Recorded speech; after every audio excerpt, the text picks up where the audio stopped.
Bueno, muy buenas tardes. Bienvenidos, bienvenidas a la Escuela de Gobierno de la Universidad Complutense de Madrid. Vamos a inaugurar este ciclo de conferencias, nada menos que con el profesor Eduardo Robledo Rincón. Bueno, viendo un poco el tipo de público que tenemos pues público joven, como puede verse, de las licenciaturas de Ciencias Políticas y de la Maestría de Gobierno y Administración Pública, pues nadie mejor que el profesor Robledo para inaugurar este ciclo. El profesor Eduardo Robledo Rincón viene de la Universidad Nacional Autónoma de México y yo diría que lo ha sido casi todo en la política mexicana. Ha sido dirigente del PRI, del Partido Revolucionario Institucional, ha sido gobernador del estado de Chiapas, ha sido ministro de Reforma Agraria, ha sido diputado federal, ha sido senador, así que bueno, ha sido embajador en Argentina y es un gran conocedor, por lo tanto, de las cuestiones que tienen que ver con el ejercicio del poder. De ahí el título de su ponencia, Poder para qué, por qué es tan difícil gobernar, que él plasmó hace unos años en este libro del mismo título de su conferencia y que es el resultado de su reflexión personal después de esta larga trayectoria de ejercicio político, de su reflexión personal sobre precisamente la legitimidad del poder y del ejercicio del poder, ¿no? Cómo se obtiene el poder, cómo se logra el poder, en un régimen democrático, por supuesto, mediante elecciones, pero probablemente no es suficiente con eso, sino que es necesario, digamos, un proceso de adaptación permanente y constante, ¿no?, de ese ejercicio de poder y de las exigencias del ejercicio del poder a la realidad social y política de cada contexto. Así que le quedamos en nombre de la escuela y en nombre también de la profesora Aida Díaz Tendero, que se ha colocado al fondo, ¿verdad?, y que todos vosotros conocéis bien, profesora de muchos de vosotros. Quiero darle la bienvenida al profesor Eduardo Robledo, agradecerle que haya encontrado un pequeño hueco en su agenda durante esta semana a lo largo y ancho de España, ¿verdad?, que ha estado moviéndose por distintas universidades españolas para estar hoy con todos nosotros. Así que, pues muy bienvenido, siéntase como en su casa, por supuesto, profesor. Y bueno, la idea es que el profesor tome la palabra y posteriormente podamos abrir un turno de diálogo o de preguntas que pueda suscitar su intervención. Así que, sin más, profesor, vamos a entrar. Muchas gracias, profesor. Buenas tardes. Me da mucho gusto estar esta tarde aquí con el profesor Juan Manuel Ruano, que acaba de visitarnos en México. Tuvimos el privilegio de que nos acompañara como el ponente principal en el diplomado Buenos Gobiernos en Sociedades Complejas. Es un diplomado que hacemos de 240 horas para estudiantes de ciencias políticas, de filosofía, de economía, de derecho, de toda la universidad, de toda la UNAM. Y ahí tuve el gran honor, el gran gusto de que participara. Ahora que empezó el profesor haciéndome el favor de hacer una presentación inmerecida, quiero decirles que un profesor nuestro, porque fui joven, no crean que no lo fui, nos decía, cuando uno escucha un currículum vitae, no se confíen mucho,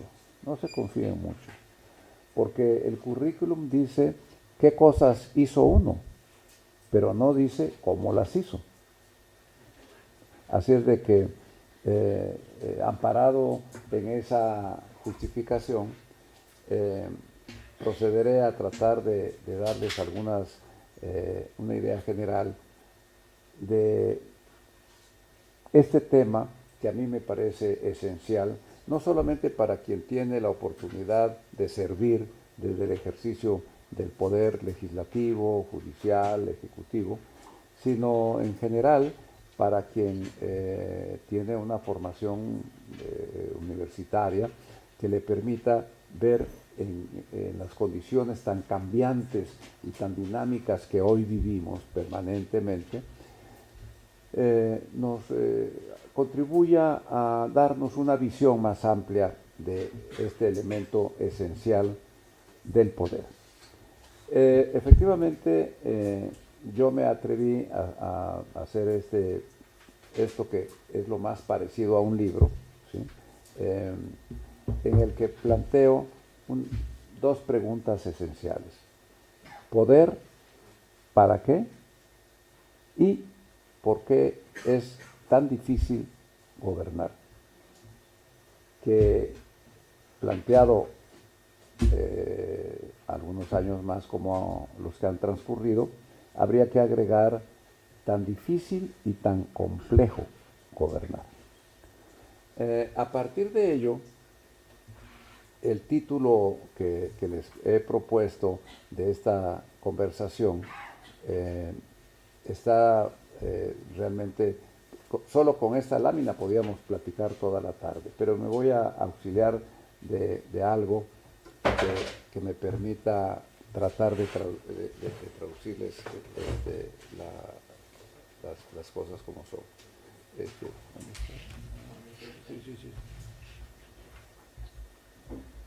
Bien.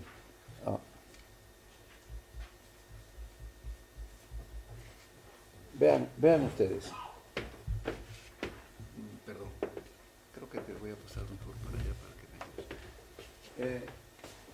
Quiero que esta es como una introducción para actualizarnos un poco. La Secretaria General Adjunta de Naciones Unidas, la Secretaria General, gracias, la Secretaria General Adjunta de las Naciones Unidas, hace unos días en Ginebra, en junio, hace unos días, tuvo este encuentro con Sofía, que es este robot, repito, la Secretaria General Adjunta de Naciones Unidas no es una académica, no es alguien que está haciendo alguna exploración libre como la academia te lo permite, sino una funcionaria del más alto nivel. Y tiene una conversación con Sofía, esta es Sofía, ¿sí? Es la primera robot embajadora de la innovación del Programa de Naciones Unidas para el Desarrollo.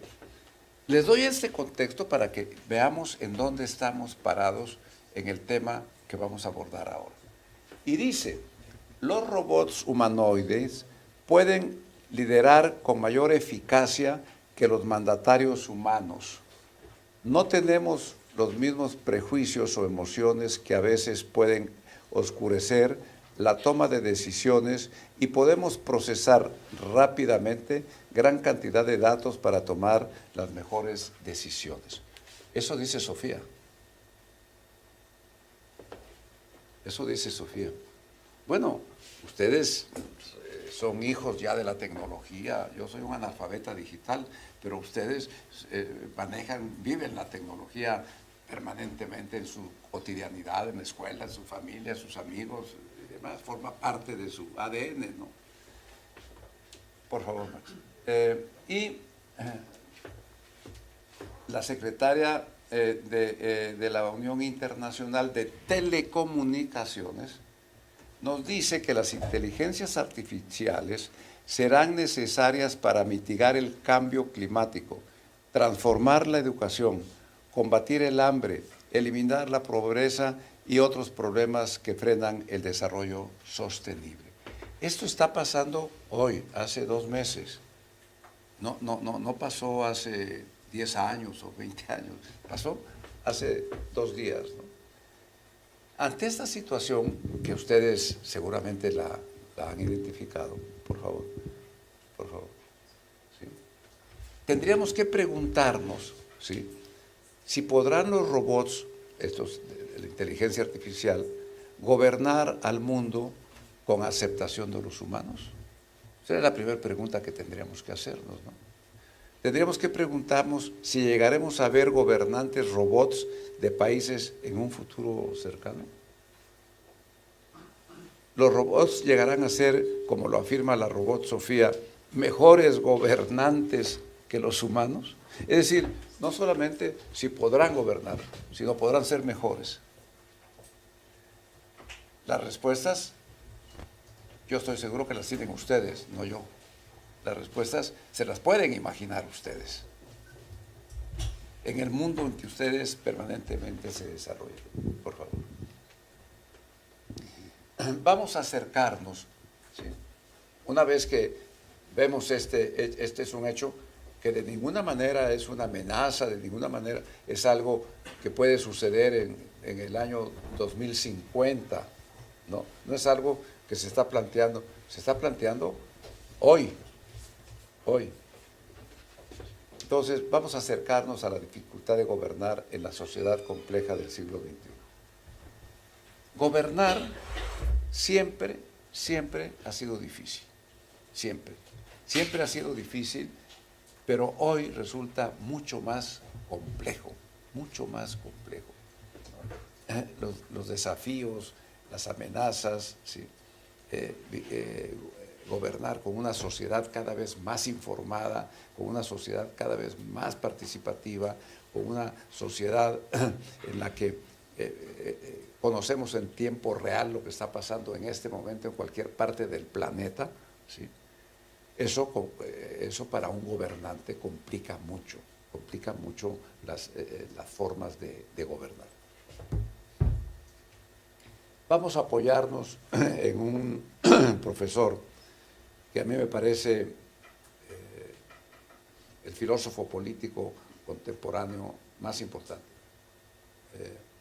Hace 2 días estuve con él en San Sebastián, el maestro Daniel Innerarity. ¿Sí? Dice, nuestras sociedades actuales son cada vez más complejas, debido a que predomina la incertidumbre, ¿sí? Y la inseguridad.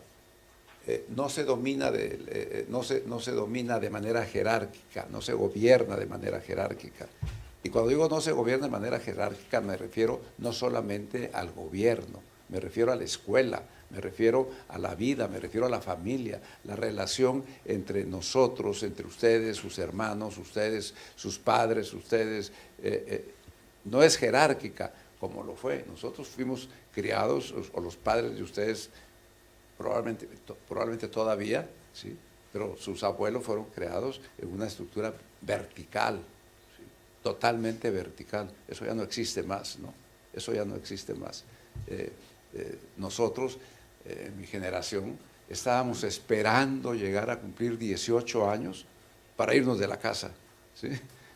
Para irnos de la casa, nada más para una cosa, para tener un poco más de libertad. Eso era todo, ¿sí? Nos iba para poder fumarnos un cigarro, para poder tomarnos una cerveza, ¿sí? Parece que fuera el siglo XIX, ¿verdad? No, yo soy viejo, pero no tanto, ¿sí? Pero platíquenlo con sus abuelos, que querían llegar a los 18 años, porque era la mayoría de edad, ¿sí? Cuando yo le dije a mi padre, bueno, tú tienes constitucionalmente la obligación de sostenerme, pero yo me voy, y si no puedo, tú me tendrás que sostener. Hoy eso, los hijos no tienen necesidad de hacerlo. Todas esas libertades las tienen en su hogar, en su casa. Esa es la diferencia. Pero bueno. Entonces, el maestro Innerarity nos plantea esto.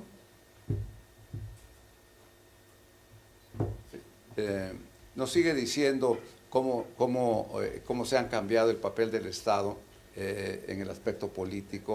Pues eso seguramente ustedes lo están viendo con su maestra, con sus profesores, cómo la globalización ha suprimido el concepto de los estados nacionales. Es decir, vivimos tiempos líquidos, vivimos sociedades posmodernas, vivimos estados posmodernos. El maestro Innerarity nos dice que cómo podemos gobernar, cómo podemos ejercer el poder con conceptos que fueron pensados, diseñados hace 2000 años o hace 200 años, ¿sí? Y que están vigentes están vigentes que estamos aquí, ¿no? Pues en medio de todos los problemas, aquí estamos. Esta sociedad, esta democracia, se crearon en el concepto de hace 2000 años. Pero nuestra generación tiene que dar un paso, un salto, que sea capaz de, así como se concibió la polis, así como se concibió la representación política, así como se concibió la democracia, así como se fue transformando la democracia, hoy tenemos que encontrar la forma de que esos conceptos, cómo los ponemos al día de hoy, cómo los adecuamos ante una situación en la que es posible que una robot pueda gobernar, y seguramente cómo se va a entender con Platón, ¿sí? Cómo se va a entender con los pensadores que nosotros leemos, conocemos, estudiamos y demás. Bueno, por favor. ¿Por qué es tan complejo gobernar? Hoy, en 25 países por lo menos, no se creen los liderazgos políticos. El 81% de los políticos dicen, siempre terminan encontrando maneras de proteger sus privilegios. El 72% de la élite política y económica no se preocupa por las personas trabajadoras. Y el 60%, los temas políticos más importantes deberían ser decididos directamente por la gente a través de referéndums, no por quienes tienen cargos electos. Podemos estar de acuerdo o no, según lo que nos hayan dicho nuestros profesores, pero eso es lo que está sucediendo, ¿no? Por lo menos en estos 25 países, ahí está el sentimiento de un sistema roto, ¿sí? Que es una publicación, ahí están los datos. Bien, adelante. El mundo ha aumentado, se han aumentado las protestas sociales, lo vivimos a diario en todo el mundo. En 101 países las protestas se habían cuadruplicado de 2006 a 2020. Y aquí están las principales demandas, ¿sí? Democracia, empleo, servicios, derechos, justicia, corrupción, abuso, ¿sí? E incluso contra la austeridad. Los gobiernos no han resuelto los problemas de pobreza y de desigualdad. El Banco Mundial dice que estamos ante el mayor incremento de la pobreza y la desigualdad después de la Segunda Guerra Mundial. Sí, esto no tenemos más que verlo, ¿no? En las calles de cualquier ciudad del mundo. Esto es algo que hoy nos está 685 millones de personas en el mundo están viviendo la pobreza extrema. Y cuando dicen pobreza extrema, están diciendo que viven con $1 al día, es decir, con €1 al día. Imaginémonos nosotros por un momento que pudiéramos alimentarnos, transportarnos, vivir con €1 al día. €1 al día. Imaginémonos cómo sería nuestra vida. ¿Qué vamos a comprar con €1? ¿Qué vamos a vestirnos con €1?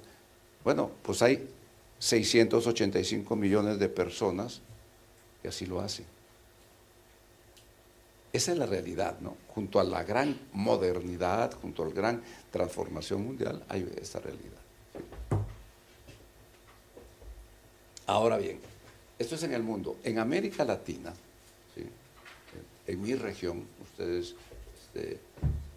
están de esta otra parte del mundo, ¿no? Pero el charco, el océano Atlántico, no nos divide, nos une. Estamos unidos por el charco, no separados. Por favor.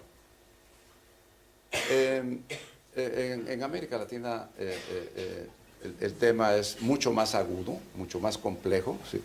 Aquí tenemos solamente algunos puntos que van desde la disminución del crecimiento hasta la vinculación del poder económico con el poder político. ¿Sí? Por favor. Se ha disminuido el crecimiento económico en la región en términos de pobreza, de desigualdad, de crisis migratoria. ¿Sí?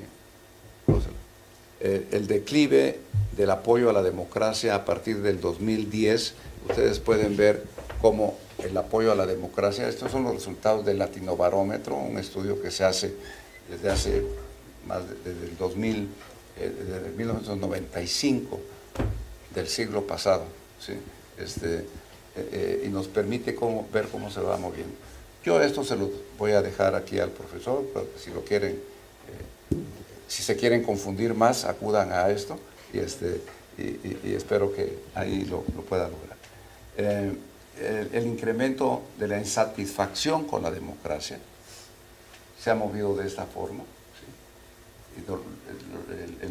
¿Sí? Si lo vemos es la población que está satisfecha, ¿sí? La población que está insatisfecha, ¿sí? Que no sabe o no contestó, ¿verdad? Pero vean ustedes el incremento 23, 2020, 18, 17. ¿Sí?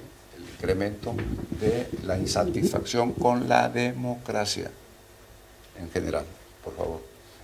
La desconfianza hacia el gobierno es un problema mundial, ¿sí? Pero en América Latina es mayor. Vean ustedes cómo en el resto del mundo, los países de la OSD es 0.38 y en América Latina es 0.29, ¿no? La confianza en los gobiernos. 22 presidentes han sido acusados, condenados o están en prisión por corrupción en la región. ¿Sí? Entonces, ante las complicaciones sociales, ante el bajo crecimiento, además, tenemos este problema, ¿no? Este terrible fantasma de la corrupción en los cargos públicos. ¿Sí? ¿Sí? Por favor. El incremento de la polarización política. El mundo está polarizado, ¿no? Es común escuchar, es que mi país está muy polarizado. Sí, tu país y todo el mundo está polarizado por diferentes razones, en diferentes circunstancias, pero polarizado en estas proporciones. Europa del Este, América Latina, el mundo y Asia-Pacífico, ¿verdad? Esos son los resultados que tenemos, no de este año, ¿no? Desde antes de 2004, 2002, veamos cómo la polarización política, cómo ha ido creciendo en el mundo, ¿sí? El maestro Colomer acaba de publicar un libro que se llama La polarización política en los Estados Unidos, que es muy interesante, y él demuestra ahí cómo la polarización política, dice, es una y la polarización social es otra, y no se corresponden necesariamente, ¿sí? La polarización se da en los debates, en los periódicos, en las cámaras, en los partidos y demás. Abajo hay una polarización social, sí, por supuesto, pero las razones son otras, ¿sí? No los temas que están planteándose en la parte de los dirigentes políticos y demás. Adelante. La relación entre el poder político y el poder económico. Esto es un elemento que ha venido a distorsionar las funciones del Estado, las funciones del gobernante, porque en América Latina hay una percepción de que el poder político tiene mayor capacidad que el poder de los empresarios, ¿sí? Sin embargo, ¿sí? la percepción de que defienden sus intereses privados por encima de los intereses públicos es muy grande, ¿sí? Adelante. Esto es lo mismo, la Comisión Económica de América Latina y el Caribe, la CEPAL. Hay influencia de las élites económicas en las decisiones públicas. Esto es un panorama, ¿sí? Bien. De ninguna manera pretendo hacer una visión catastrofista de la región, pero esos son los números, ¿no? No es mi opinión, ¿sí? Yo quisiera que viéramos otros números, pero estos son los números de nuestra opinión. Entonces, es muy importante tener una visión de la realidad, una visión exacta de lo que pasa en los términos económicos, políticos, sociales de una sociedad para poder diseñar. Escuché que hay una maestría de políticas públicas, ¿no? Yo siempre les he dicho a mis alumnos que el diseño de la mejor política pública es importante, por supuesto, y voy a decir una herejía, a ver si no me quitan el sonido, ¿sí? Es un tema y es importante y hay que hacerlo de la mejor manera. Pero lo más importante es cómo se implanta esa política pública. Es decir, cuál es la política de la política pública. Porque diseñar una política, claro que se requiere de talento, de imaginación, de capacidad, de información, de muchos elementos. Pero lo más importante para mí es en dónde vamos a aterrizar esa política pública. ¿Cuál es el contexto social, el contexto político, el contexto que permita hacer viable ese diseño? Porque estamos llenos de ejemplos de grandes políticas públicas que no funcionaron, que no aterrizaron, aterrizaron pero no aterrizaron bien, que no fue suficiente el diseño. Pero me estoy metiendo en un terreno en donde sus profesores se los pueden resolver de mejor manera que yo, cuando toquen estos temas. A partir de esto se ha hablado de la reinvención del gobierno. En la reinvención del gobierno hay estas... ante los gobiernos sin resultados o con malos resultados, ¿sí? Que cuando se dice la crisis de la democracia, yo coincido en la opinión de que es la crisis de los gobiernos, ¿sí? Y que eso refleja o eso afecta a la democracia, pero no creo que sea al revés. Si un gobierno fracasa, si un gobierno no es eficiente, si un gobierno no tiene buenos resultados, por supuesto que se le carga la democracia, ¿no? Recuerden ustedes que siempre, y seguramente quienes están ahora estudiando ciencias políticas lo van a ver, siempre los grandes maestros teóricos de la democracia siempre se planteó, ¿sí? Últimamente ha ido modificándose, siempre se planteó que la democracia llegaba hasta donde terminaba la elección de un gobernante, siempre que estas condiciones fueran libres, elecciones libres, justas, transparentes, participativas, etcétera, etcétera. Entonces, cuando yo estudié, se nos decía, bueno, esa es la parte de la democracia. Lo que de ahí surja ya no es problema de la democracia, ¿sí? Es decir, el tema de la democracia estaba vinculado en esas visiones sobre el acceso al poder, no sobre el ejercicio. Y creo que por supuesto que el acceso es fundamental. Y en eso en mi país ocupamos 90 años en lograr unas condiciones de una ciudadanía política que garantice la participación libre, la participación transparente, en fin, etcétera, en el acceso, en la lucha por el poder. Pero el ejercicio del poder, que es el gobierno, pues, por supuesto que también es producto o es tema de la democracia, no es tema de solo la administración, ¿no? ¿Se puede gobernar con administración? Sí, pero no solo. ¿Se puede gobernar con política? Sí, pero no solo. Se necesitan ambas, ¿no? Se necesita la administración y se necesita la política para poder gobernar. De otra forma, pues solamente estamos cuidando los recursos, que no es nada, no es menor, pero no suficiente. Adelante. Desde los 90 se empezó a hablar del tema de reinventar los gobiernos ante estas fallas, ante estos problemas de la aplicación del trabajo del gobierno y demás, por favor. Y, por ejemplo, esta es una visión. Yo no la comparto del todo, pero se las presento. Son dos autores muy expertos, dedicados toda su vida al tema, ¿sí? Pero se planteaba aquí un gobierno que fuera facilitador, no proveedor, es decir, que un gobierno pequeño, ¿sí? Un gobierno pequeño y que fuera simplemente coordinador de los, como si el mercado fuera a ser capaz de encargarse del tema de la justicia social y como si fuera a ser capaz de poder establecer un equilibrio en los poderes y en los resultados, ¿no?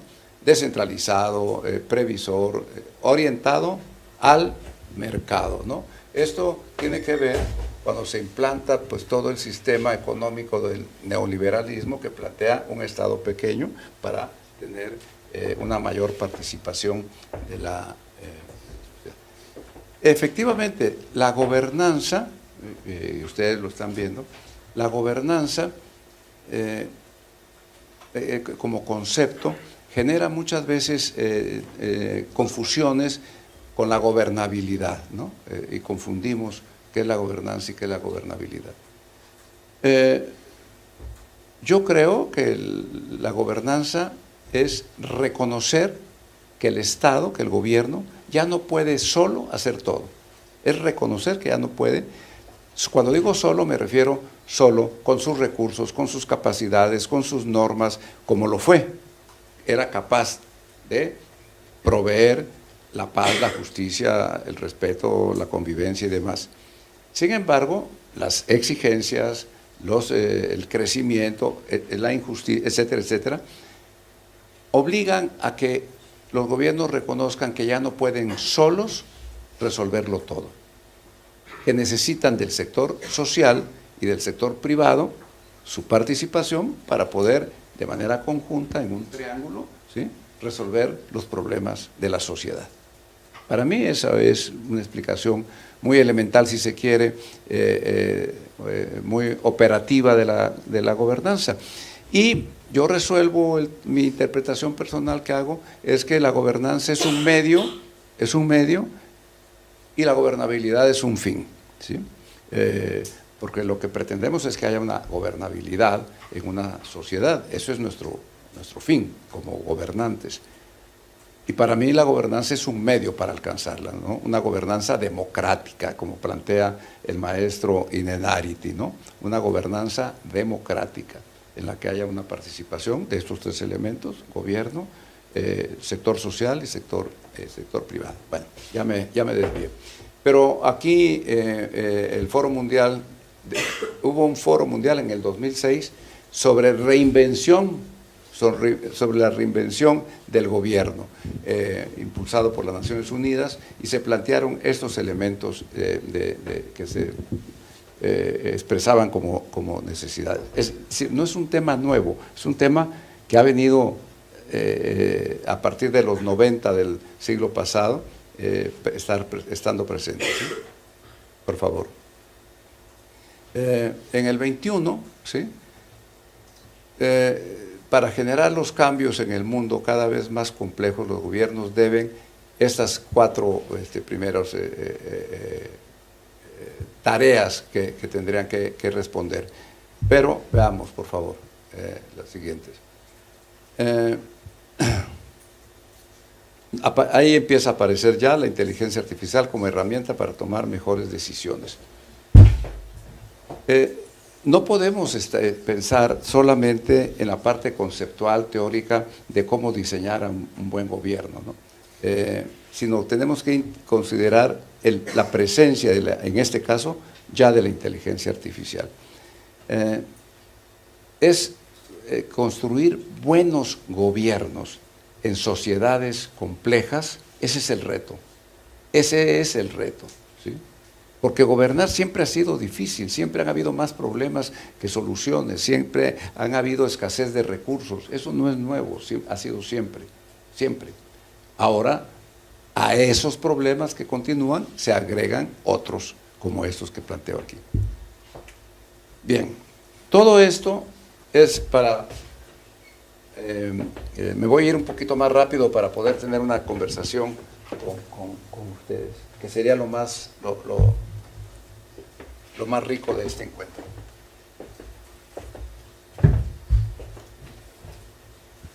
¿Qué es el poder? Bueno, es una pregunta fascinante, es una pregunta muy interesante. Yo me dediqué varios años a tratar de entenderlo. Sí, me dediqué 30 años desde mi tesis de licenciatura de los 70, vengo con el tema. Eso no quiere decir que yo sepa, quiere decir que soy un poco lento para aprender, porque no he aprendido gran cosa para definir qué cosa es el poder. Como decía el maestro Galbraith, que estudió 40 años el poder, para mí el pensador más importante sobre el tema, dice: después de 40 años no logro definir qué es el poder y me quedo con la definición de Max Weber y punto, ya resuelvo mi problema. Es muy humilde, porque el libro de él, que vamos a verlo ahora, que se llama Anatomía del Poder, es el libro clave para poder entender el poder. Para los que no somos expertos, para los que no somos especialistas, es un libro, está muy agotado, pero creo que hay por ahí ya una reedición, vale mucho la pena acercarse, es la anatomía del poder del maestro Galbraith. Maestro Galbraith fue maestro emérito, en fin, etc. Dificultades para definir el poder. Toffler, ¿sí? Un gran pensador, ¿sí? El maestro Toffler, dijo que a lo largo de la historia se han construido tantas definiciones del poder como flores de cerezo en el Japón. Así es que podríamos hacer aquí otra definición y sería otra flor más de los cerezos de Japón. No nos preocupemos por no tener una definición, ¿no? Le estoy dando más bien pretextos para sus exámenes con sus maestros, ¿sí? Puede ser una salida, les puede servir. Si no, les dicen, aquí está el teléfono del maestro Toffler, para que le pregunten. No les va a contestar porque ya murió, pero bueno, aquí está el teléfono, ¿no? Por favor. Yo trabajé 20 años con un producto que construí que se llama Gerencia del Poder. Y la presentación que hice en Washington con el maestro Matos, yo les empezaba diciendo, ¿se puede gerenciar el poder? Es como decir si se puede gerenciar la fe o si se puede gerenciar el sexo. ¿Se puede gerenciar el poder? Yo sostengo que sí se puede gerenciar si consideramos al poder como un medio, no como un fin. Si consideramos el poder como un proceso, si lo consideramos así, sí se puede gerenciar. Sí se puede gerenciar. Sí. Y porque tenemos que dotar de herramientas para poder ejercer el poder, para poder acceder al poder, pero sobre todo para ejercerlo, para mantenerlo y para distribuirlo, ¿sí? Yo fui educado en una generación en donde se decía, el poder no se comparte, ¿no? El poder no se comparte. Como padre de familia, como maestro, como jefe, el poder no se comparte. No, el poder no solamente se comparte, se reparte. Y quien no comparte el poder, pierde el poder. Eso es así de sencillo, lo podemos ver en cualquier... El liderazgo de hoy no tiene nada que ver con los liderazgos tradicionales, verticales, de la grandeza del pueblo. Hoy los liderazgos tampoco son verticales, son horizontales, ¿no? El liderazgo nivel 5, estas cosas que se han desarrollado actualmente, van hacia allá, ¿no? El poder, pues, va más allá de la autoridad formal. El secreto está en hacer del poder formal un poder real. Vamos a ver si nos da tiempo de llegar a eso. Vamos a ver.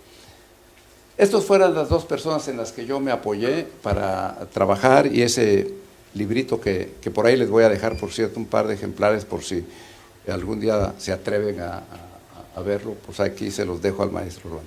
En el maestro Clegg y en el maestro Stewart. Estos dos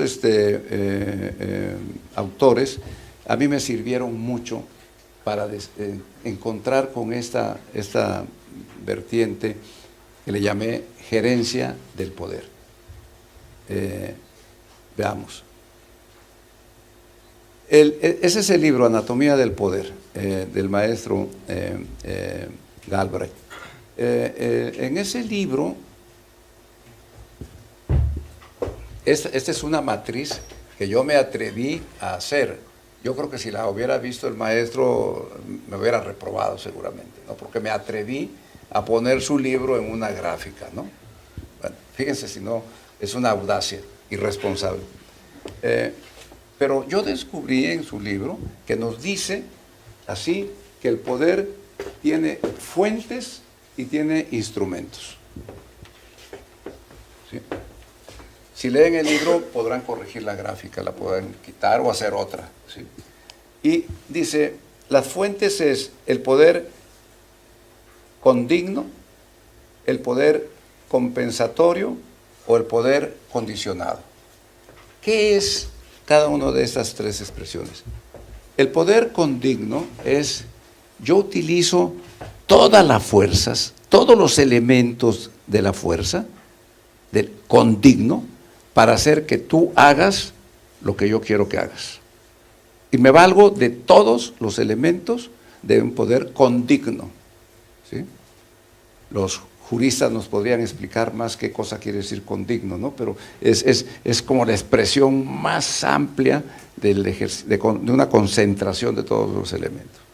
Entonces, para lograr que tú hagas lo que yo quiero lograr. Poder compensatorio es: yo te doy a ti algo para que tú hagas lo que yo quiero que tú hagas. Es compensa. Se compensa, yo logro que tú hagas esto, pero te doy a ti lo que tú pretendes, ¿no? Es una compensación. Y el poder condicionado es la persuasión. Yo te convenzo que hacerlo es lo mejor. Entonces el maestro pone esto en un ejemplo de la Iglesia Católica, ¿sí? Bueno, y luego dice, tiene instrumentos: personalidad, propiedad y organización. Y este ejemplo lo pone en el libro. Les estoy ya leyendo el libro, pero para darles curiosidad para que lo busquen. Ahí pone un ejemplo de un equipo de fútbol americano, no soccer, ¿no? Si no, pondría a los Pumas, no me voy a meter en el fútbol español.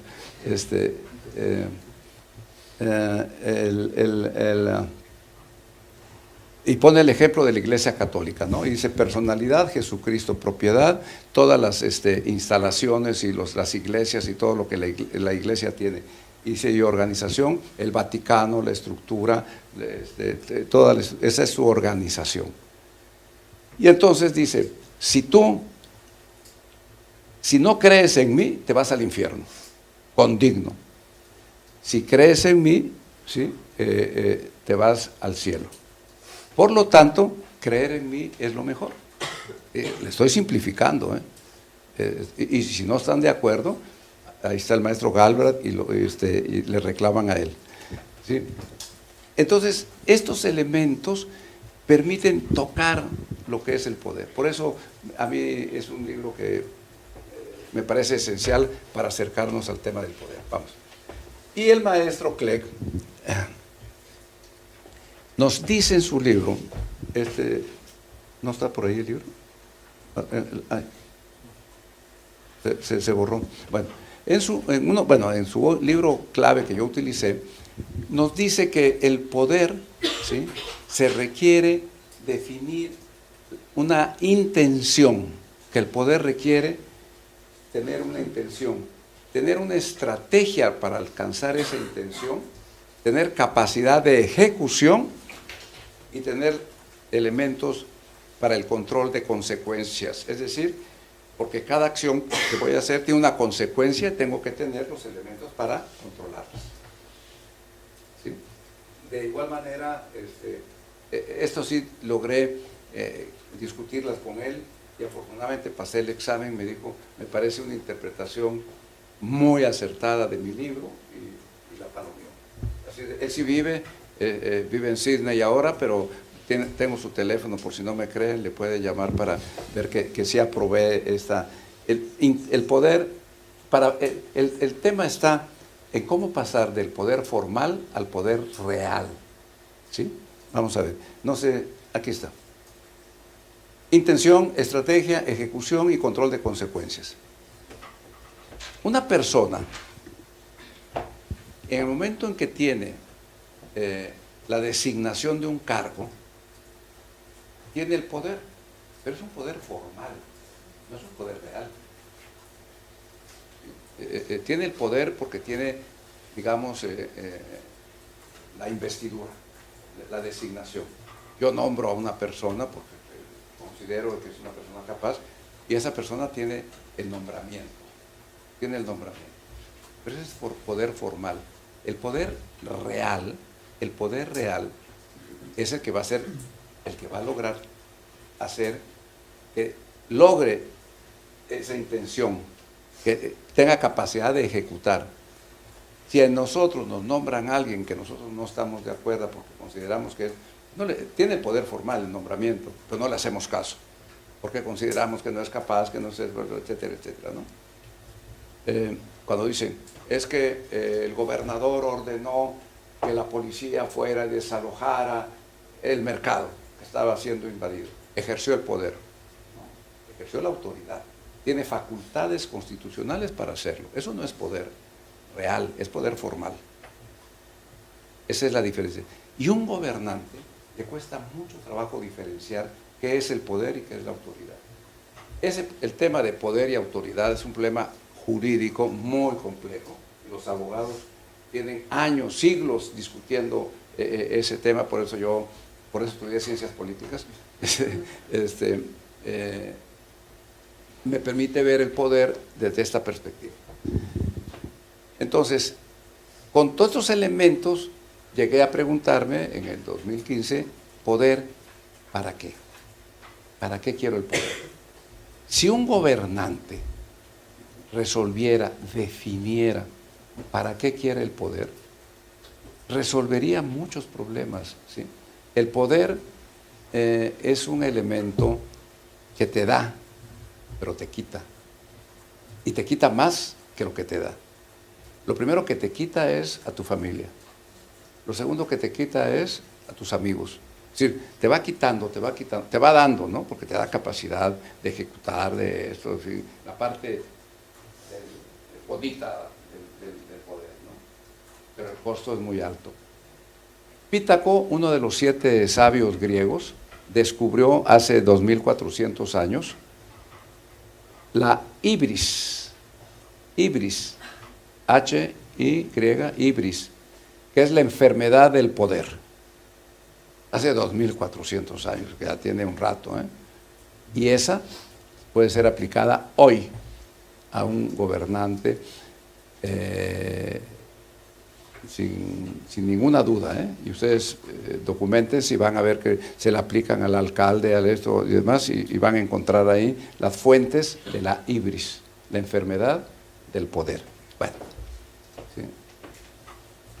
Entonces, aquí estoy citándome a mí mismo, por eso me brinco estas láminas para que podamos avanzar un poco.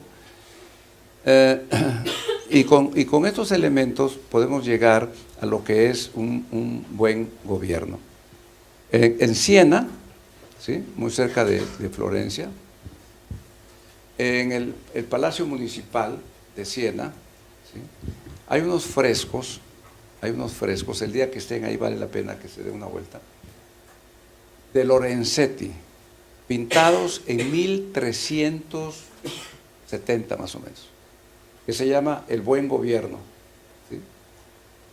Y el Mal Gobierno. 1300, o sea que esto de los malos gobiernos y buenos gobiernos es un tema actual, ¿eh? Lorenzetti nos los pinta en 1300. Ahí en el Palacio Municipal, en el segundo piso, ahí están los frescos pintados sobre el buen gobierno.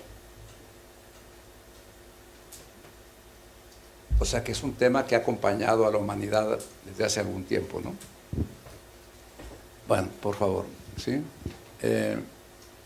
Aquí vamos viendo los conceptos, cómo van evolucionando. Actualmente hay varios pensadores que tienen una mayor claridad en las definiciones del buen gobierno, que me parece a mí fundamental, esencial, profundizar en ellos, ¿sí?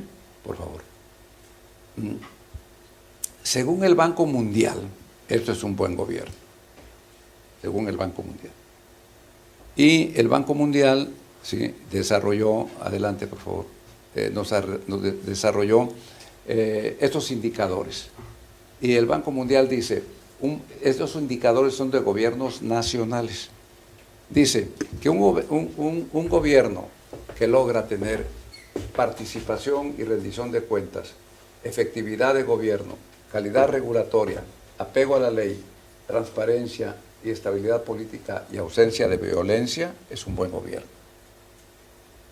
es un buen gobierno. Eso dice el Banco Mundial, el good governance.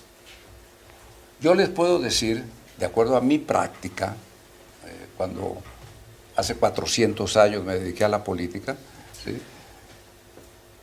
que si uno logra estos 6 indicadores, es muy complicado hacerlo, conseguir tener participación política, rendición de cuentas, efectividad de gobierno, calidad regulatoria, es muy complicado. Pero si lo lograra, les tengo una mala noticia.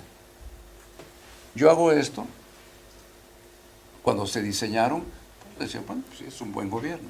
Bueno, hoy les tendría la noticia que la sociedad me diría, bueno, pues eso es tu obligación.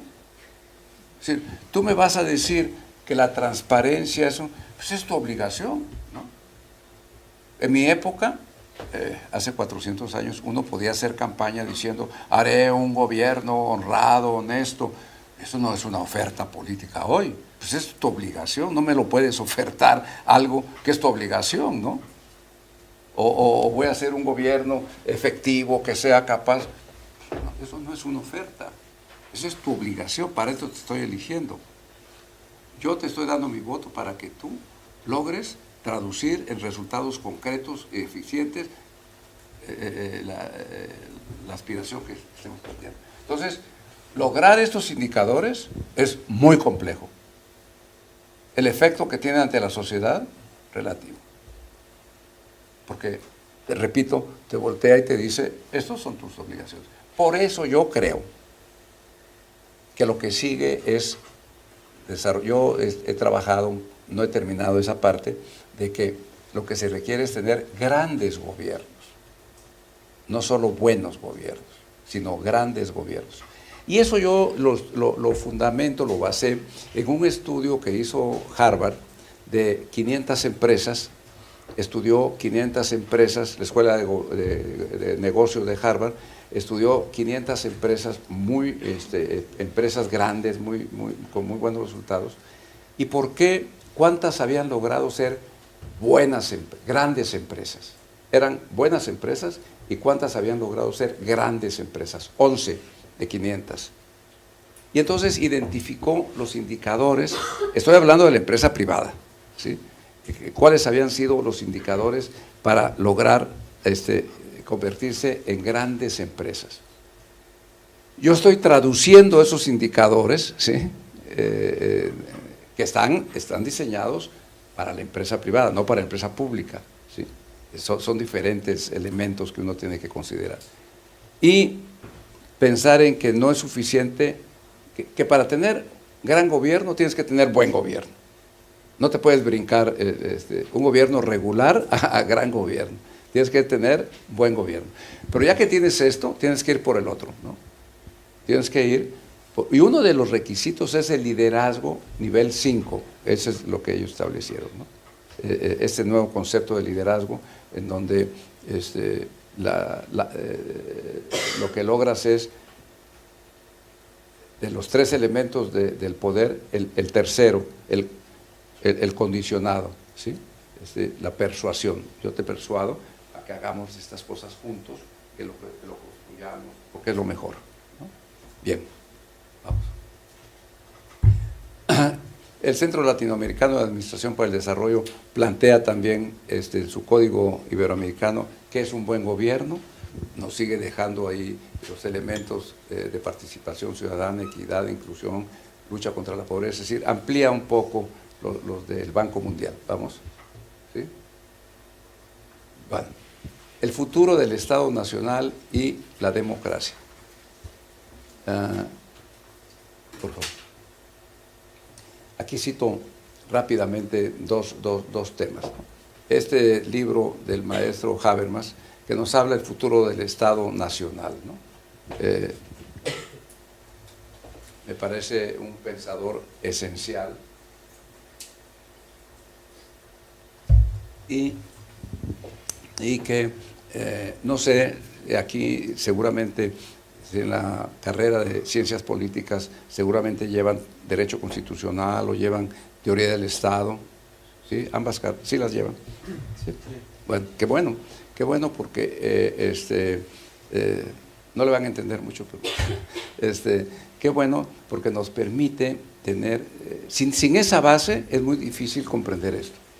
Si no entendemos qué es el Estado, si no entendemos qué cosa es este elemento fundamental, nos va a costar mucho trabajo desarrollar otras cuestiones de la ciencia política, ¿no? Es fundamental una formación sólida en la parte de la teoría del Estado, en la parte del derecho constitucional. Yo se los puedo decir, cuando yo estudiaba tenía un maestro, Marcos Kaplan, argentino, que nos decía, yo estaba así como ustedes, y me decía, muchachos, no estudien esto. Decía muchachos, porque en aquel entonces todavía no era necesario decir muchachos y muchachas, ¿no? Nada más con muchachos entendíamos todos, ¿sí? Entonces, decía, no estudien esto, estudien para otra cosa útil, para abogados, para dentistas, para alguna cosa, y después estudien ciencias políticas, decía. Porque ustedes no van a vivir de esto, porque yo no me imagino, decía él, que tú cuando termines pongas Pedro Pérez, politólogo, y alguien vaya a llegar, hablo en los 70s, oiga, don Pedro, vengo a verlo porque quiero que me explique usted, en aquel entonces, el tema de la guerra de Vietnam, porque no le entiendo. Eso no va a pasar, nunca, ¿no? A nosotros los politólogos, decía él, nos invitan a platicar, discuten con nosotros más como que nosotros, porque leyeron el periódico, ¿sí? Y ni el café nos pagan, decía, ni el café nos pagan, entonces no estudien esto. Yo muchos años después, cuando escribí ese libro, lo fue a ver, ya estaba muy grande, y le decía, maestro, ¿se acuerda usted que nos decía usted esto? Sí, claro. Pues le traigo una noticia, que sí se puede vivir de la ciencia política. Y le digo, yo tengo mi despacho, tengo 20 años trabajando en mi despacho, trabajo para gobiernos nacionales, para gobiernos locales, trabajo para gobiernos extranjeros. Y yo vivo de eso, yo vivo de mi trabajo. ¿Y te pagan? Bueno, no siempre, pero casi siempre, ¿no? Y le digo, pero no solamente he llegado a una conclusión, que se puede vivir de la ciencia política, sino que sin la ciencia política no se puede vivir. Y hoy lo confirmo cada día que pasa, ¿sí? Cada día que pasa. Y, yo doy clases en la UNAM, en la especialidad en el posgrado sobre Derecho Constitucional, y le doy la formación política del Estado mexicano. Y ahorita a mi grupo lo tengo estudiando la investidura del gobierno español. Y le digo, estudien esto, porque aquí está un ejemplo clarísimo, ¿sí?, de cómo se da un proceso. No es un asunto de los 7 votos que faltan. Pues el artículo 90 y tantos de la Constitución dice perfectamente qué es lo que hay que hacer, ¿no? Nada más que había que remitirse a eso y ya. Sin embargo, el proceso, bueno, yo que les voy a venir a decir a ustedes, seguramente están 100 veces más enterados que yo, pero digo, porque ahí están viendo cómo se conforma un gobierno de a de veras, un gobierno de carne y hueso, ¿no? Y entonces van a terminar en expertos en la investidura del gobierno español. No sé si logren entender qué es el Estado, pero por lo menos se habrán acercado a esto. ¿Por qué? Porque todos los conceptos que aprendemos sobre el Estado están variando. Hay un Estado posmoderno hoy, ¿no? Y entonces las bases del Estado que aprendimos ya no son las mismas, ¿no? La soberanía, ¿podemos hablar de soberanía ahora? ¿Podemos hablar de territorio ahora? ¿Podemos hablar de población ahora? Es decir, los elementos constitutivos ya son otros. ¿Sí? Ya son otros, pero bueno. Entonces, vale la pena acercarnos al maestro Habermas. Es muy, muy, muy importante este planteamiento que nos hace ahí. Y veamos, el futuro de la humanidad depende de su capacidad para defenderse de sí misma. Vaya que el constitucionalista, creo yo, más importante del planeta, ¿no? El maestro Ferrajoli. No. Y una constitución global es la mejor defensa. Una constitución global es lo que está planteando el maestro Ferrajoli. Entonces, sí tenemos que pensar a este... Bueno, ya vieron, el maestro Habermas pues, está cerca de los 100 años, ¿no? Lo mismo Ferrajoli. Están pensando como si tuvieran 18, ¿no? Con una gran lucidez, con una gran claridad, en fin. Creo que tenemos que acercarnos a lo que está pasando también en el pensamiento de estos grandes, afortunadamente, estos grandes pensadores, ¿no? Por favor. Antonio Guterres, que me parece uno de los principales líderes del mundo, hoy al frente de las Naciones Unidas, ¿sí? La democracia está bajo amenaza, el autoritarismo avanza y el discurso del odio cobra auge en el planeta. Eso lo dijo hace 5 días al iniciarse el periodo ordinario de sesiones de Naciones Unidas. ¿Sí? No lo dijo hace 50 años. Esto es lo que se está viviendo hoy, ¿no? Bueno, adelante, por favor. ¿Sí? 2 reflexiones para terminar.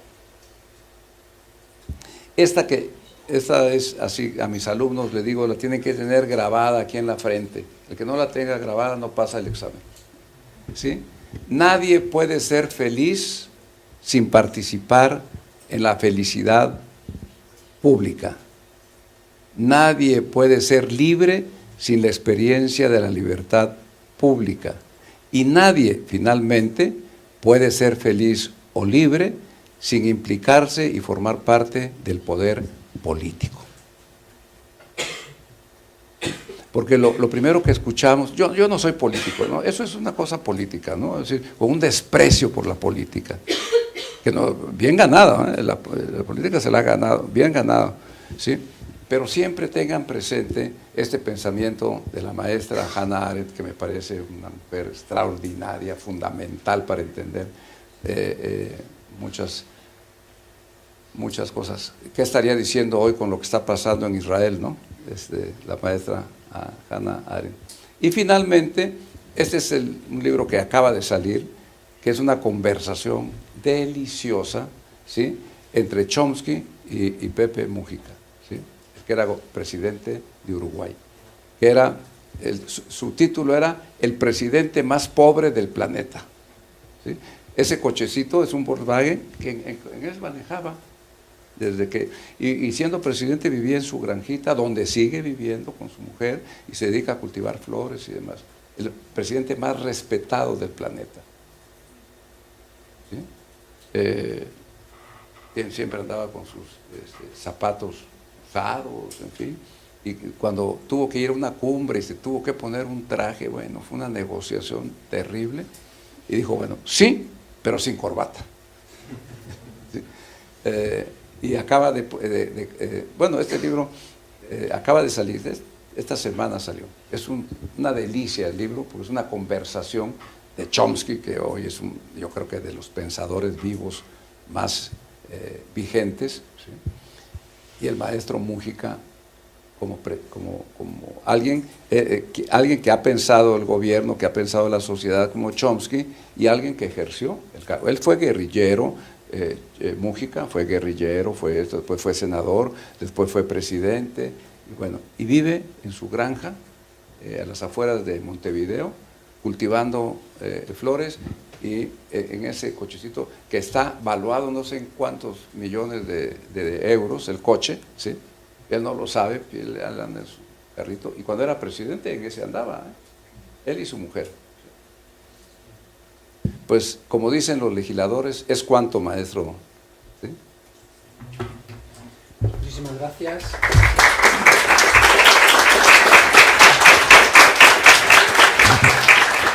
Creo que tengo un mérito. Ninguno se durmió, o aparentemente. Muchísimas gracias por su exposición, profesor. Tenemos, yo creo, 5 minutitos, por lo menos, para hacer alguna pregunta, algún comentario, para aprovechar al profesor. ¿Quién se anima? Adelante. Venga. ¿Puede pasarle el micrófono? Mencioné una parte... Gracias. Mencioné una parte de que hoy en día se pide mucho más a los a los potenciales gobernantes, que no solo se les pide tener un gobierno transparente, respetuoso y de carácter social, sino que se pide muchas más cosas, ¿no? Y eso ha cambiado con el pasar de los años, cuando antes pedir eso o prometer eso ya era suficiente como para que alguien saliera electo. Mi pregunta es sobre todo en América Latina, donde creo que se tiene una reflexión muy generalizada de que el pasado fue mejor que el presente. Hablo a partir de los 70, 80, ya que hoy en día la corrupción está en su auge máximo, ¿no? Y eso hace que muchas personas prefieran el pasado que el presente, porque tenemos la sensación de que el pasado fue mejor que el presente, teniendo en cuenta que ahora pedimos más que antes, justamente porque ahora damos por sentado que cosas que antes se pedían y se valoraban tienen que ser sí o sí. No sé si me entiende.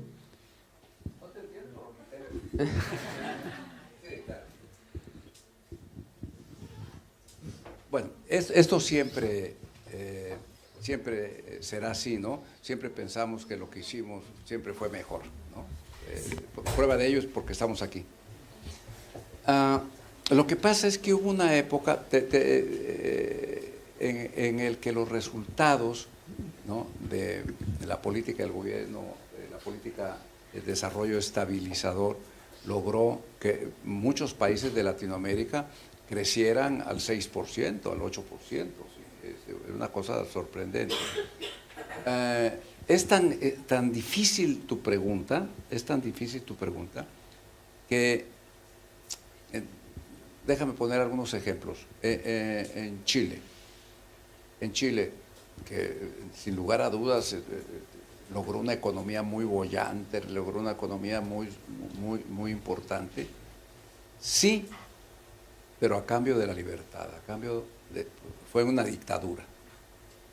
Y hoy, ve los números, el 50% de la población estaría de acuerdo. ¿Sí?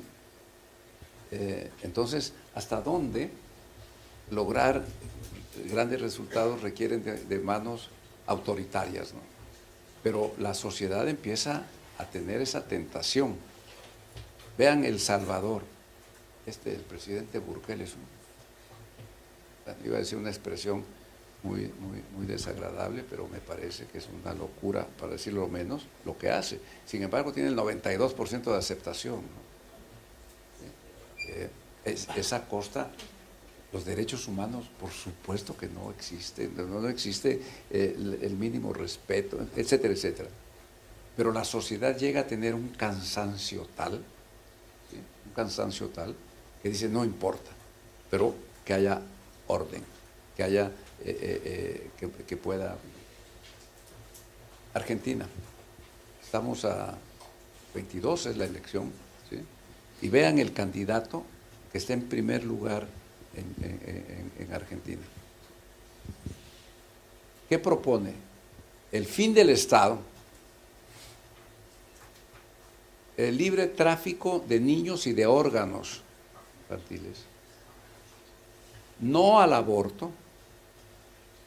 El tema del cambio climático es una locura de la izquierda, y su vicepresidenta, su compañera de fórmula, es la principal defensora de la dictadura. Y esa es su oferta. Y está a punto de votarlo. Entonces, tu pregunta es muy importante porque es muy compleja entender, ¿sí?, de por qué decir es que en mi época todo fue bueno y todo estaba muy bien y ahora mira esta locura que se hizo. Bueno, sí, pero somos 8,000 millones de habitantes, el desarrollo tecnológico, y si le quieres agregar a todo eso la pandemia, si le quieres agregar a todo eso la crisis energética, si le quieres agregar a todo eso la guerra, si le quieres agregar, bueno, se genera un estado, como dice el maestro Inarite, de una insatisfacción, ¿no?, permanente de la sociedad, que dice, pues veamos si de casualidad este tipo nos resuelve los problemas, ¿no? Es decir, es muy complejo. Ahora, eso de volver al pasado y con eso ser mejor, yo creo que la historia sirve para eso. La historia nos sirve para conocer cómo construir un mejor presente, no cómo construir un mejor futuro. Pero, y las añoranzas por esto, vimos en los números, ¿sí? Vimos cómo empieza a decrecer la confianza en la democracia, la confianza en los gobiernos, ¿sí? Pero cómo no, si tenemos tantos presidentes encarcelados, bueno, uno de ellos suicidado en Perú por cosas de corrupción, ¿no? Es decir, ¿hasta dónde el pasado fue mejor, no? Porque, pero sí es un fantasma que siempre está presente, siempre es un fantasma con el que se tiene que luchar, porque no necesariamente es así, ¿no? O por lo menos no a costa de. Y siempre, si hoy el fin último es la libertad y la felicidad, ¿sí? Que son los conceptos que empiezan a surgir de un Estado moderno, digo no moderno, postmoderno, bueno, en medio de una dictadura, en medio de sin derechos humanos, sin que exista el más mínimo respeto, en fin, es muy complejo. Tienes años para responderla. ¿Alguna pregunta más? ¿Ah? Venga. Sí, bueno, primero, gracias por la exposición. Me gustó la pregunta esta un poco general de poder para qué, y vimos los diferentes tipos de poder, y hay uno que no vimos particular que me interesa, que es el poder justo que no se ejerce, no ese poder formal que no se materializa, el poder formal que no, es poder real. Y parece que la sociedad, digamos, perdona todo salvo el poder que no se ejerce. Entonces me gustaría saber desde su experiencia política qué piensa sobre ese tipo de poder, ¿no? Bueno, en el tema del ejercicio del poder es esencial saber qué vamos a entender por poder. Y una vez que lo entendamos, saber decir para qué lo quiero. Yo en mi trabajo que hice para acercarme un poco al tema del poder, descubrí que la mejor definición, aparte de Galbraith y aparte de Clegg, me encontré un texto de un físico que me parece una definición sobre el poder formidable, que dice: el poder es una energía. El poder es la energía que yo utilizo para esto ponerlo acá. Eso es el poder. Es la energía que utilizo para mover algo.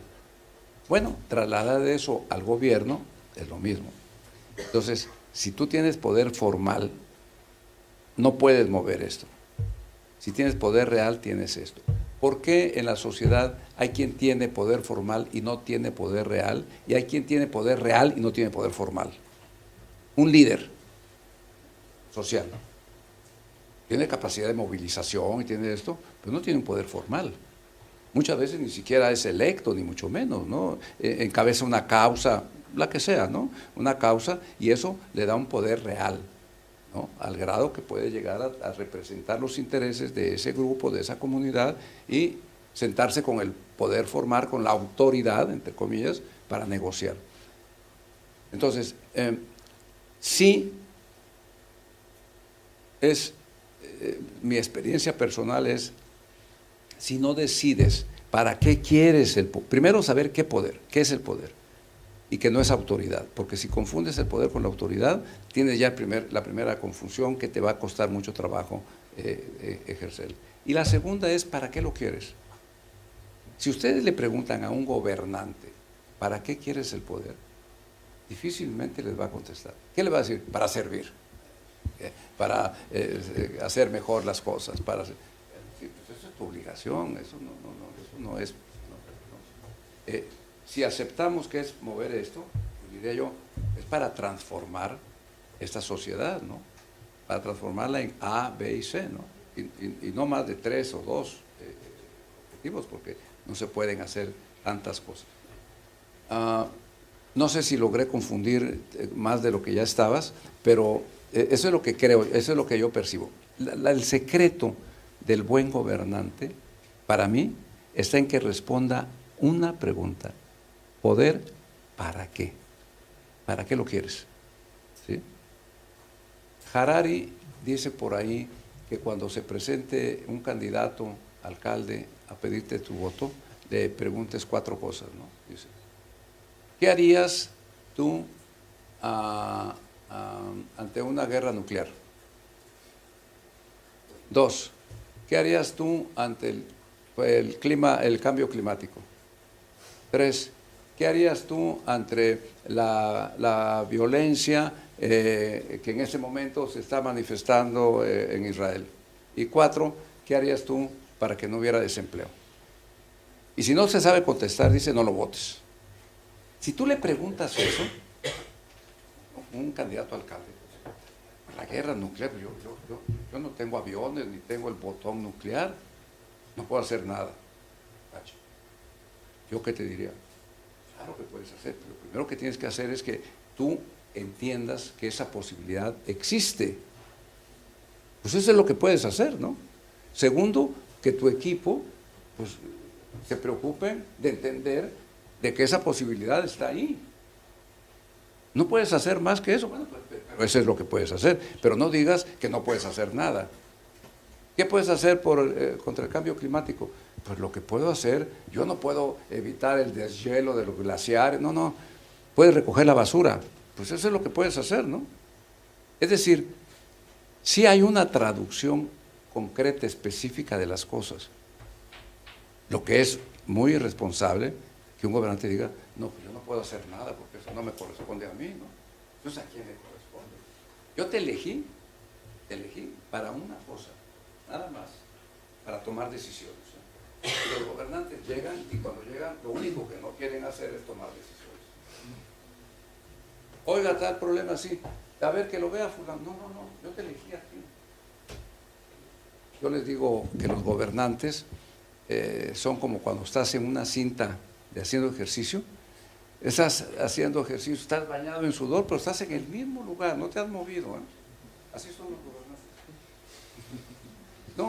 No es lo mismo que recorras 10 kilómetros corriendo y entonces te encuentras piedras, esto, acá, ¿no? Es diferente. A correr en una cinta. ¿Alguien más? La última pregunta. ¿Sí? Muchas gracias.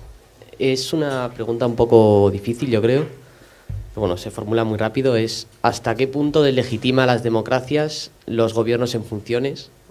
Como en Bélgica o en España, donde hubo, no sé, en Bélgica creo que fueron 2 años enteros donde el gobierno estaba limitado en sus funciones y no había gobierno nuevo. Y los presupuestos eran prorrogados, igual que en España, que hubo 2 años, si me parece. Y las cosas al parecer marchaban. La economía crecía y demás y la opinión pública estaba más o menos tranquila. O sea, ¿hasta qué punto el que la democracia no funcione en el día a día no le preocupa a nadie, ni a los mercados? Bueno,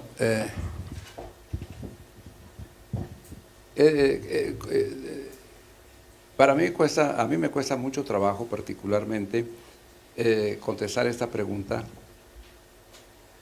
porque el mejor ejemplo que yo encuentro para tratar de contestarla, porque siempre sé que hay personas como tú que van a preguntar esas cosas difíciles, Italia. Bueno, Italia, la cuna de la democracia, ¿cómo vive Italia? Cambian gobiernos en la mañana, en la tarde, al día siguiente. Ahora, ¿y la economía se mantiene? ¿No? Es decir, por eso son países desarrollados, ¿no? Porque ya han logrado crear una estructura económica, han logrado crear en la cual no está mal decir, no se afecta por la política. Claro que se afecta, por supuesto que se afecta. No quiero decir otra barbaridad más. Pero es tan sólida que la sociedad funciona, que la economía sobre todo funciona. En un país subdesarrollado, en un país en donde la sociedad vive del gobierno, ¿sí? La relación de la sociedad es, si yo no consigo empleo en el gobierno, no hay dónde más conseguir. Pero si yo no consigo empleo en el gobierno aquí, pues trabajo en una empresa, trabajo, es decir, hay otras, mi relación con el gobierno no es de dependencia, es de colaboración y porque me interesa, pero no es de dependencia, ¿no? Entonces, es la diferencia de un... Por eso pueden tener gobiernos parlamentarios, ¿sí? Yo en mi libro, el otro libro que hice por ahí anda, que me lo publicaron aquí en la universidad, que es sobre la democratización, me equivoqué. En la presentación que hice aquí en la Universidad Complutense, empecé diciendo me equivoqué, porque yo planteaba un régimen semipresidencial. Y yo estaba equivocado porque no era un asunto de la forma del gobierno. Pero bueno, eso sería un poco más complejo. Sobre todo de explicar. Tú lo entenderías muy bien, pero no, yo no te lo podría explicar bien. Entonces, una sociedad como esta, pues sí puede vivir en un régimen parlamentario y llevarse 2 meses o 3 meses en el proceso de formación de gobierno, ¿no? Hasta que la investidura se dé, ¿sí? Y forma parte de la cultura política. Pero en los países subdesarrollados, en donde una elección puede generar una violencia, que hayan muertos y demás, en la elección, los resultados de esa elección pues, dependen de esos resultados, depende la vida cotidiana de esa sociedad. Y ninguna mujer va a participar.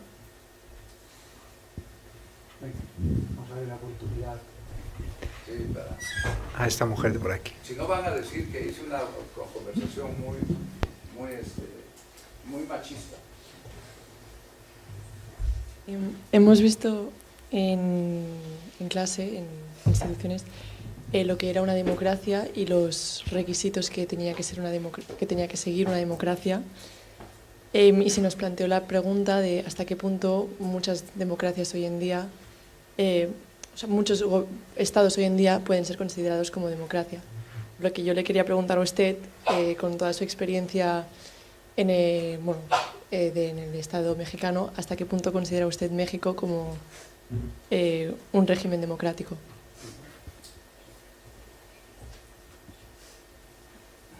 Sí, por supuesto que es un régimen democrático en formación que está en un proceso de consolidación.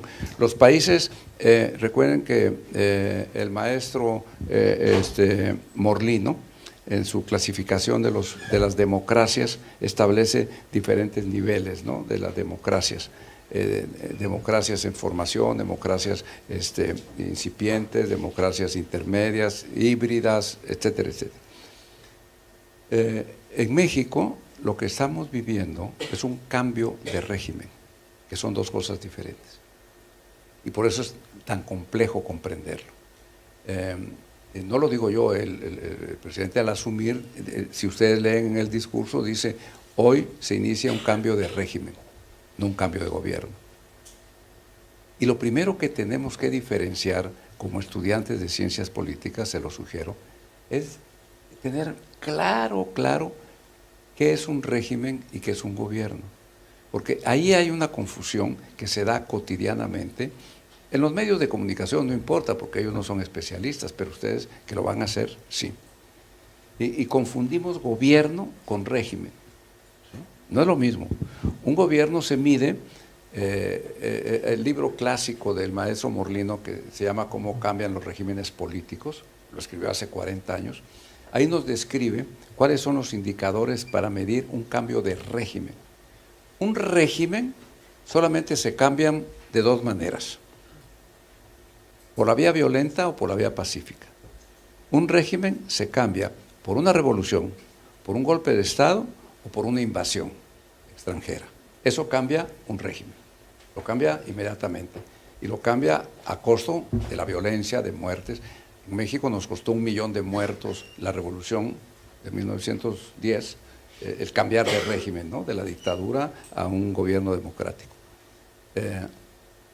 Nosotros hemos iniciado desde los años 70 la construcción de un régimen democrático, ¿sí? Ha habido evoluciones, ¿sí? A nosotros nos llevó 90 años pasar del sufragio efectivo, que fue la bandera de la Revolución Mexicana, a la alternancia, porque vivimos 70 años de un poder de un partido hegemónico, ¿sí? Entonces, eso se acabó. En el año 2000 llegó la alternancia, ¿sí? Pero de gobierno, no de régimen, ¿sí? Entonces, no es fácil. Bueno, y dice el maestro Juan Lins, se cambia de manera violenta a través de una revolución, un golpe de Estado o una invasión, o por la vía pacífica. Y la vía pacífica, dice él, sigo citándolo, tiene 3 elementos. Uno, es un proceso muy largo que va más allá de un gobierno. Un gobierno se mide por 6 años, por 4 años, lo que mide. Un régimen se mide por 30 años, 40 años, en fin. Primera, es muy largo, dice. Segundo, despierta grandes esperanzas de los desposeídos que ven que este régimen va a modificar sus condiciones de vida. Y tercero, despierta grandes odios y temores de quienes ven afectados sus intereses económicos, políticos, ideológicos, religiosos, etcétera, etcétera, etcétera, etcétera. Entonces es muy complejo, ¿sí? Entonces sí, es muy importante plantearnos a partir de la diferencia entre régimen político y gobierno, ¿sí? ¿De qué estamos hablando, ¿no? Estamos hablando de un proceso democrático, ¿sí? Por supuesto, con todas las imperfecciones que esto tiene, ¿no? A eso agravados pues, por la pandemia y ahora la inteligencia artificial. Yo les digo a mis alumnos que estos 3 últimos años van a ser los años cruciales en la vida de sus hijos incluso, porque fueron 2 años de una pandemia mundial y 1 año de la explosión de la inteligencia artificial. Esos 2 elementos van a tener todavía repercusiones en la humanidad, que cada vez está más amenazada y nadie se hace cargo del futuro. Muchísimas gracias.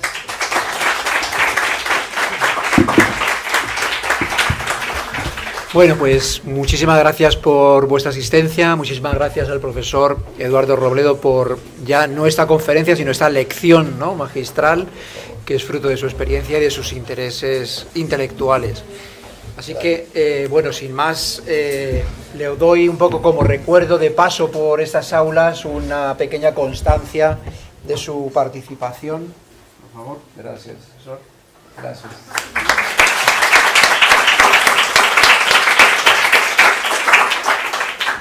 Y lo dicho, muchísimas gracias por estar por aquí. Hasta pronto. Y le dejo.